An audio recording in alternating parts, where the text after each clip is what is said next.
आज के इस एपिसोड में मैं आपको एक ऐसी कथा के बारे में बताने जा रहा हूं जिसमें भगवान विष्णु ने माता लक्ष्मी को एक फूल तोड़ने के कारण नौकरानी बनने का शाप दे दिया। कथा के अनुसार एक बार भगवान विष्णु जी शेषनाग पर बैठे बैठे बोर हो गए और फिर उन्होंने मन ही मन पृथ्वी लोक के भ्रमण का निश्चय किया। वैसे तो कई साल हो गए थे उन्हें धरती लोक पर आए हुए, इसलिए वो अपनी तैयारी में लग गए। उधर भगवान विष्णु को तैयारी करता देख माता लक्ष्मी ने उनसे पूछा, स्वामी, आज सुबह सुबह कहाँ जाने की तैयारी हो रही है? तब भगवान विष्णु ने माता लक्ष्मी से कहा, हे प्रिय, मैं पृथ्वी लोक के भ्रमण पर जा रहा हूं। तब माता लक्ष्मी ने कहा, हे स्वामी, क्या मैं भी आपके साथ चल सकती हूं? फिर भगवान विष्णु ने कुछ पल सोचने के बाद कहा, हे देवी, आप मेरे साथ धरती लोक पर भ्रमण करने के लिए तो चल सकती हैं, परंतु आपको मेरी एक शर्त माननी होगी। उसके बाद माता लक्ष्मी बोली, हे स्वामी, मैं आपके साथ धरती लोक पर चलने के लिए कोई भी शर्त मानने के लिए तैयार हूं। आप शर्त तो बताइए। तब विष्णु जी ने कहा, प्रिय, मेरी शर्त के अनुसार आप धरती लोक पर उत्तर दिशा की ओर मत देखिएगा।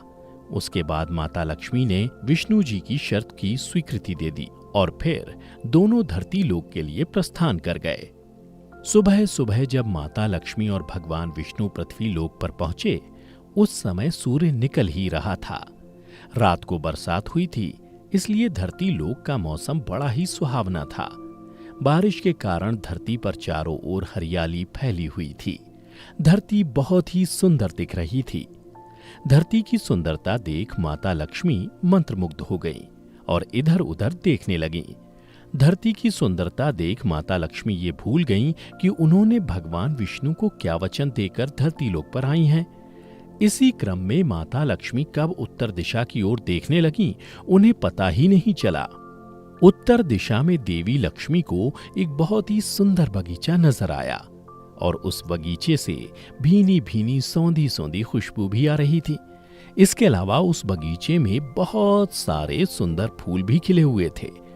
उसके बाद माता लक्ष्मी बिना कुछ सोचे उस फूलों से भरे बगीचे में चली गईं और फिर उस बगीचे से एक सुंदर सा फूल तोड़कर भगवान विष्णु के पास पहुंची।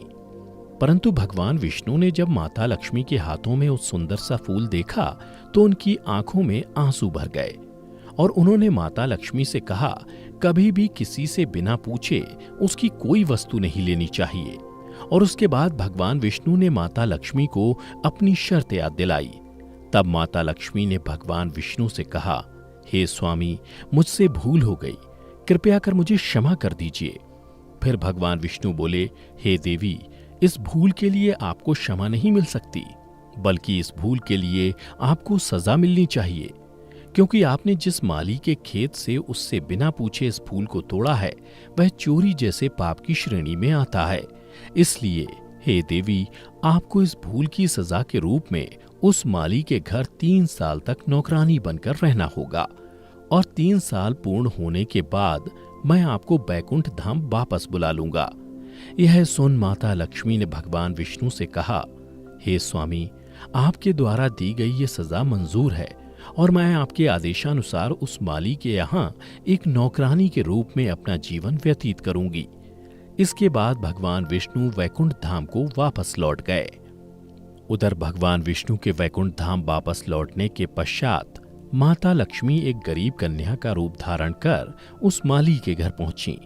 वहां पहुंचकर माता लक्ष्मी ने देखा कि उस माली के पास घर के नाम पर एकमात्र टूटी सी झोपड़ी थी और उस माली का नाम था माधव।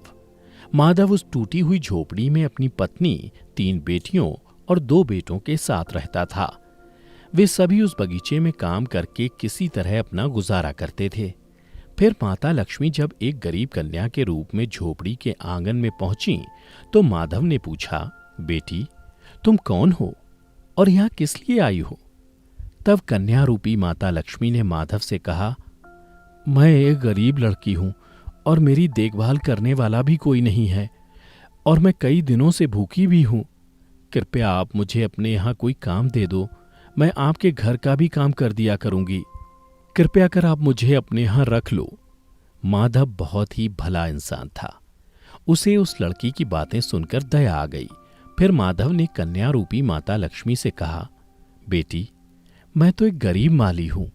अपनी कमाई से बड़ी ही मुश्किल से मैं अपने घर का खर्च चला पाता हूं, परंतु अगर मेरी 3 की जगह 4 बेटियां होती तो भी मुझे इस कमाई में किसी तरह गुजारा करना पड़ता। इसलिए अगर तुम मेरी बेटी बनकर मेरे घर में रहना चाहती हो तो रह सकती हो। जैसा हम लोग रूखा सूखा खाकर रहते हैं, अगर तुम वो खाकर यहां खुश रह सकती हो तो अंदर आ जाओ।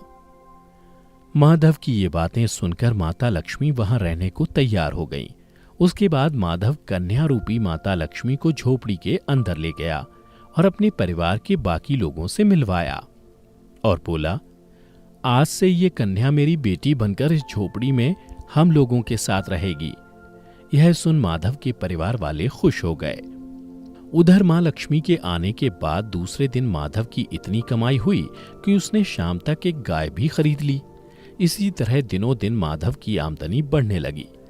इसके बाद माधव हमेशा ये सोचने लगा कि हो ना हो ये लड़की अवश्य ही कोई देवी है, जिसके आने के बाद ही मुझे ये सारी सुख सुविधाएं मिली हैं।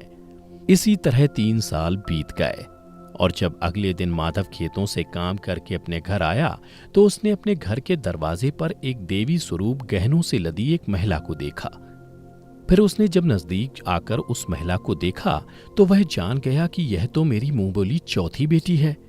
और फिर उसे यह समझते देर न लगी कि यह महिला कोई और नहीं बल्कि स्वयं माता लक्ष्मी है। फिर उसने अपने पूरे परिवार को बाहर आने को कहा। बाहर आकर उसके परिवार वाले माता लक्ष्मी को देखकर हैरान हो गए।